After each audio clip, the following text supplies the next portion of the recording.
So it appears we struggle to win against anybody in the bottom 5, which is lucky because today we're playing 2 teams in the top 6.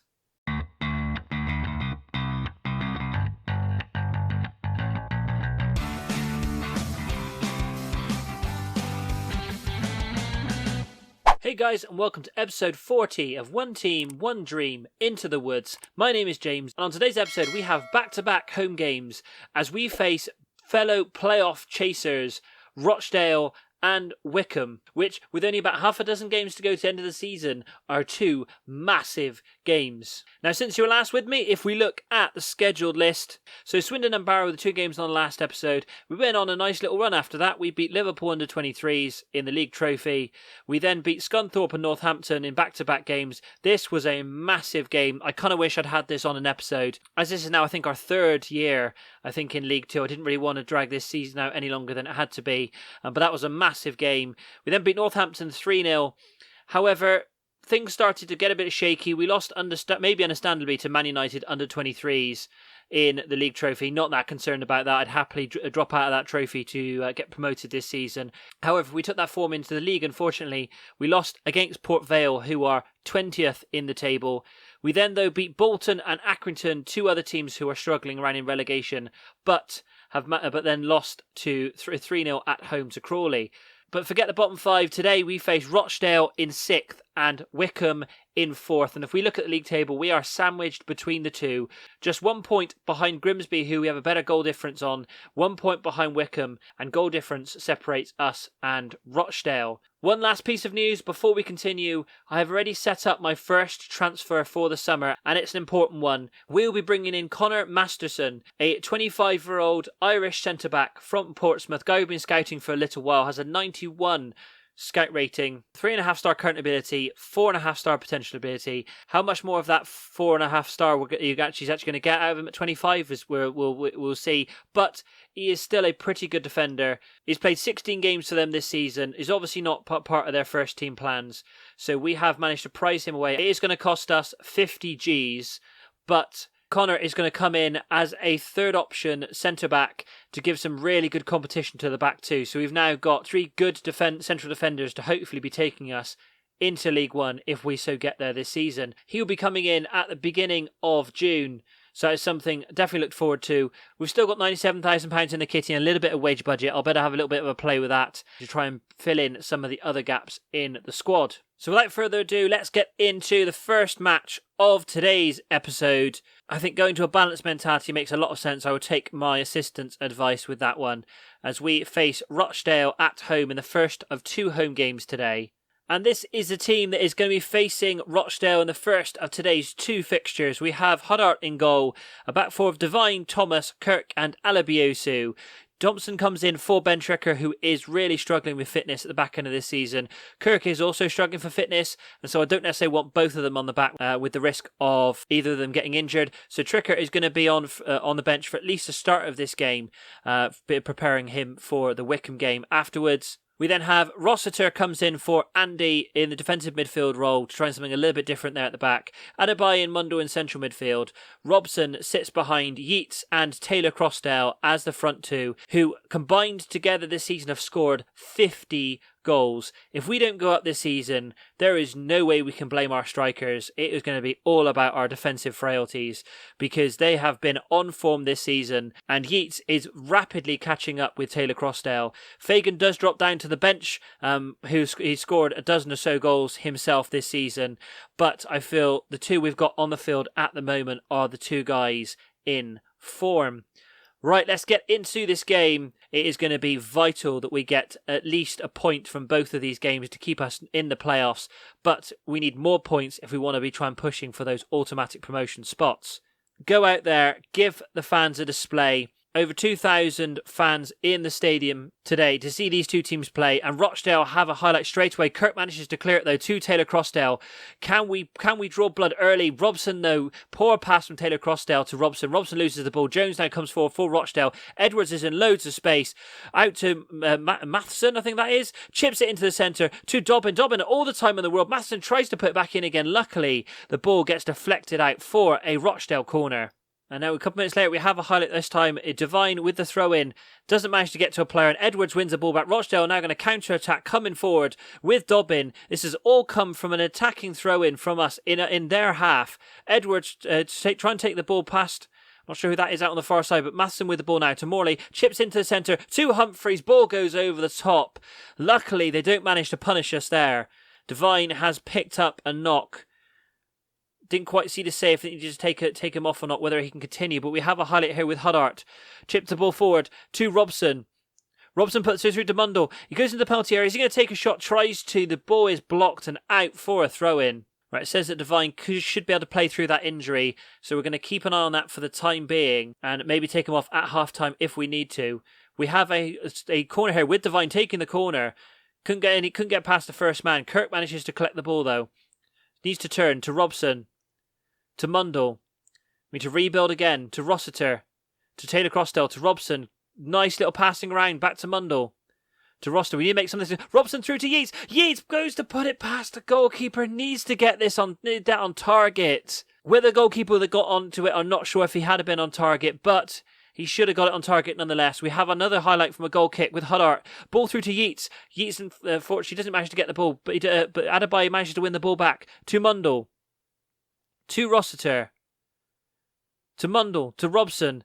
Nice passing in the centre. Looking for an opportunity. Waiting for the chance to pass it through. Alabiosi manages to get the ball. Taylor Crossdale. Very wayward pass there. Almost lost the ball again. To Mundle on the outside. Chips in the centre. To Taylor Crossdale, who again cannot get it on target. I said these to the two that were on form this season, and neither have managed to hit the target in that first half. We've won one shot on target out of 4. Rochdale have also had the lion's share of the possession. I'm going to say hands on hips. I'm not happy with the performance out there. We need to be playing better. I'm half tempted to go to a positive mentality. Devine is hampered by his injury though, so I'm going to take him off and bring on Hancock. As I was saying, I did notice we are up to 4th in the table, so we don't want to risk too much because we have jumped up as Grimsby have dropped out of the automatic promotion spots and Wycombe have taken their spot there. Matheson with the ball, with throw-in for Rochdale. Rochdale looking to come forward again with Morley. Chipped in the centre with Jones, who's in loads of space. There is so much gap over this far side for Diallo to come in with the ball. Chips into the centre. Luckily, there's no one there. Hancock hoosts it forward, looking for Yeats. Yeats is being marked out of the game so far today. Masson comes forward. Yet again, loads of space. We're giving them far too much space in these wide areas. This is, I suppose, one of the disadvantages of playing the diamond because it is quite a narrow formation. Adebayi with a hoof forward to Yeats. Can Yeats find another Boreham Wood player? He can, to Rossiter.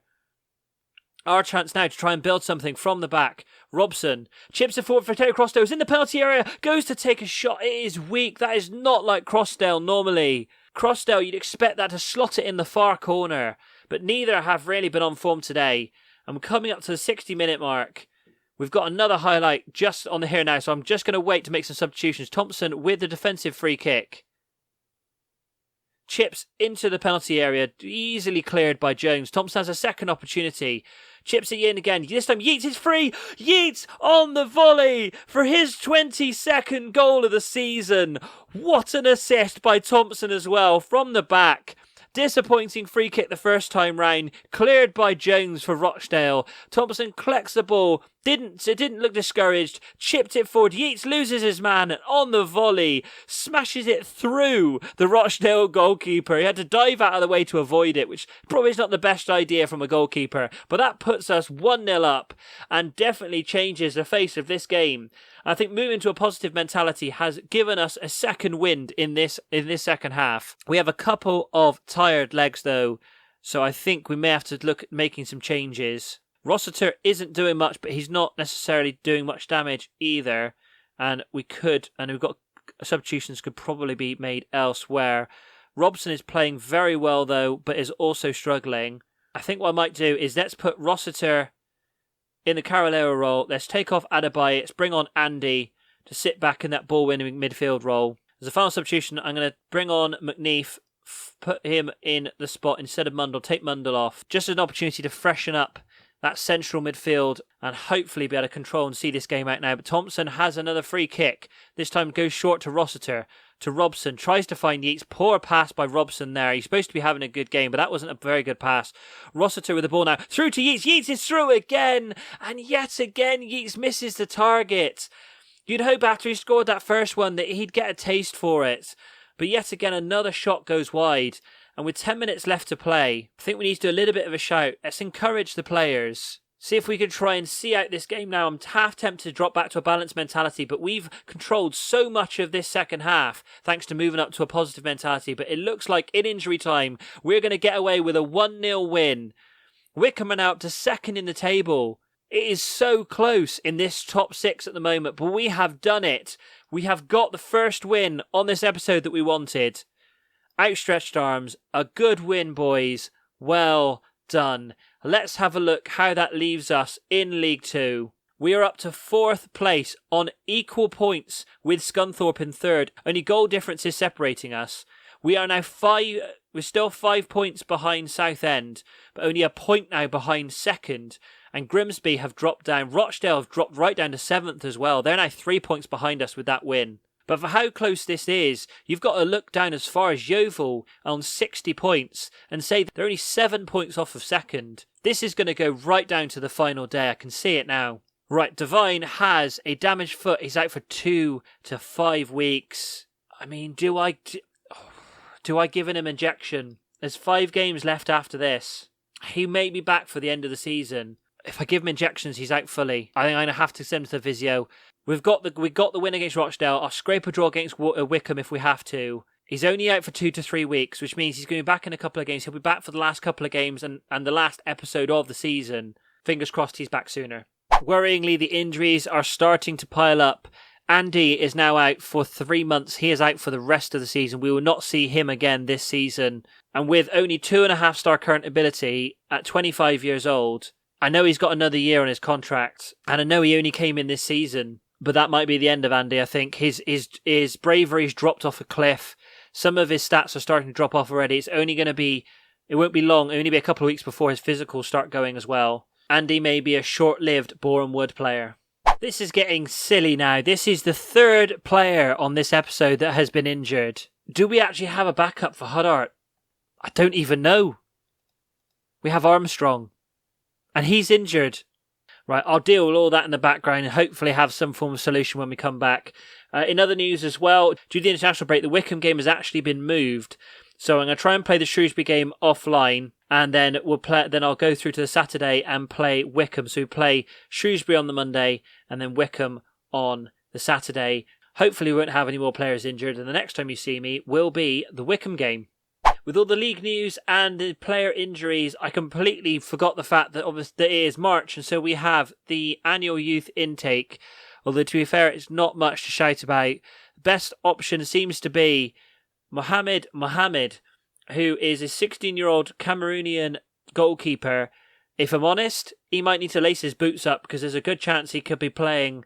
If Armstrong doesn't come back from his injury in time, this guy could actually be making a start at 16 years old in a very important League 2 fixture. Sadly, another year and another poor youth intake. Well, talk about a turnaround in fortunes. Not a couple of months ago, I was on the chopping block, almost up for the sack, and now the board are offering me a new 3-year contract. Now, I've played Football Manager enough to know to not bother even trying to negotiate with the contract, so I'm going to agree with that. And that is a massive positive going into the second game of today's episode. I honestly don't know what to say.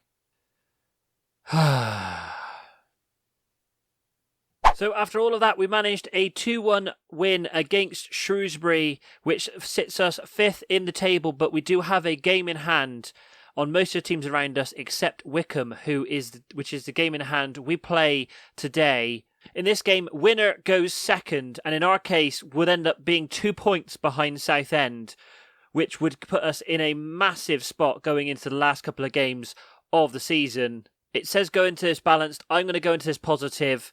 And we do have other positive news as well. Huddart has made a miraculous recovery. He is not fully fit. He says he's not back to full training for 4 days, but he passed a fitness test to say he could play in today's game, which is absolutely amazing. Armstrong did very well in the Shrewsbury game. Fortunately, he couldn't stop the penalty that was Shrewsbury's only goal, but other than that, I couldn't fault him. But Huddard does come back in for this game. Devine also comes back in after his injury alongside Tricker, Kirk and Alabiosu. We then have a diamond of Rossiter, Adebayi, Mundle and Robson. Yeats and Taylor Crossdale up front. Yeats, we have given injections to get him through this game. I feel this game is integral. I'm happy to play Fagan and Taylor Crossdale for the rest of the season and in the playoffs if necessary. But I'm hoping that Yeats is going to be able to get us the goals in this game to project us up to the top of the table to give us the best platform to better push on. But Wycombe have a throw-in straight away in our half. Whipped into the centre. We managed to get it clear, but only as far as another Wycombe player, Taylor, who's got a little bit of space, manages to go out wide, almost puts it out for a throw-in, but the Wycombe managed to keep it in play. Out wide, with a little bit of space, looking to try and whip the cross in, back to Taylor. Taylor into Brownie. We managed to block it, but it's back in again, with Nurse at the back post, on the volley. Wycombe get the first goal after only 2 minutes. That is not the start that we wanted. Wycombe have a free kick with Nurse, whipped into the centre. It is cleared, though, as far as Akaberry? Something like that. Whipped into the centre. I don't know who that was. That must have been Kirk there in the centre, trying to just let it hit him. Tricker manages to clear it fully this time to the Yeats, who is currently running on a cocktail of probably different injections to make sure that he's okay with this game. Whipped in the centre to Crossdale. Crossdale can't get to it. There's 3 or 4 defenders there marking Crossdale. Whipped back in though, looking for Crossdale again. But Wycombe are keeping players behind the ball to make sure. But Crossdale, third time lucky, goes past the defender. Inches. Why did he not take a shot? Taylor Crossdale was offside anyway. But why he didn't try and take a shot? He'd rounded the goalkeeper. Goalkeeper came flying out. But he decided to pass it across to Yeats instead, who was being marked. But it didn't matter as he was offside anyway. But after half an hour, we're going to have to maybe go for a little bit of early encouragement to try and get something from the early parts of this game. Because coming in to half-time, we've had 1 shot and 1 shot on target. Wycombe have dominated that first half. Luckily, they're only 1 goal to the good. I'm going to point the finger. Show me something else in the second half, because that was not a good start to this game. Right, Wycombe have another throw-in with Nurse on the left-hand side. We've managed to clear it, though, but only as far as another Wycombe player. A lot of these highlights are taking the same shape every time. Wycombe in our half, we try and clear it, goes to another Wycombe player, and then they start to bring it forward. But Adebayo managed to win the ball back to Yeats. Can he put Crossdale through? He can. I think he's onside. He's in the penalty area, just the goalkeeper to beat. Goalkeeper spills it, and Taylor Crossdale gets his 30th goal of the season to make it 1-1. That could be a massive goal in regards to the automatic promotion spots this season. Yeats with the assist. Through to Taylor Crossdale. Managed to beat the offside trap. Poor shot initially, but the goalkeeper spills it. Taylor Crossdale was quickest to get to the second ball and puts it in to make it Boreham 1, Wycombe 1. Right, it's time to make some substitutions, I think. We've probably got a few times. I'm taking Yeats off. As much as he's got an assist, he's not playing very well, and I don't want to risk him any further, so we'll bring Fagan on. Rossiter is also playing poorly and has a booking, so we'll bring on Adam McDonnell for him. Right, almost 10 minutes left to play. Wycombe have a free kick. We managed to clear it though to Adebayi, to Fagan. Unfortunately, Fagan can't get there first, so Wycombe now bring the ball forward. Chips to the top to Brownie, who's in space, tries to get into the centre. Luckily managed to clear it, but it's back in again. Kirk clears it for the second time, but only as far as Powell. Wycombe still have the ball. We are really under the cosh here. Nurse from range. Huddard didn't manage to get a touch, but I think he had that post covered. Wycombe had a massive opportunity then. Luckily, it was only from range. We're coming into injury time. We've got about a minute and a half left. Let's do one last encourage to the boys. I think they've given everything they could today, and we've come away with a point. I'd have taken 7 points out the last 3 games. I really would have done. And actually 4 points out of the two games on the episode is absolutely amazing. It keeps everyone within touching distance. Unfortunately, we don't take advantage of the game in hand. Hands on hips. Unlucky boys. They gave everything they could today. Few of them did play poorly, but I think a number of them are tired as well. It does, though, keep Southend within 4 points, and there's only 1 point now between second, third and fourth. And with that, let's look at the final run-in. So we've got 4 games left to play. I'm going to play the Cambridge game offline. It is another playoff contender, though, so that will be a big match. I will come back for the Grimsby game and we'll play either the Carlisle or Forest Green. Might even play all three depending on how things go. I'm not sure how the points are going to work, but if it looks like the Carlisle game isn't necessarily going to mean anything, I'll jump over to do the Forest Green game instead. That is probably going to be a massive game for how close the points are at the moment. But first up, we will have Grimsby, who are now the second place team in the table. What a run-in this is going to be. Let me know down in the comments how you think this is going to play out. But if you did enjoy that video, please give it a like. Subscribe to the channel and don't forget to hit the bell icon to be notified of brand new FM21 videos from me. Thank you very much for watching and I will see you on the next episode.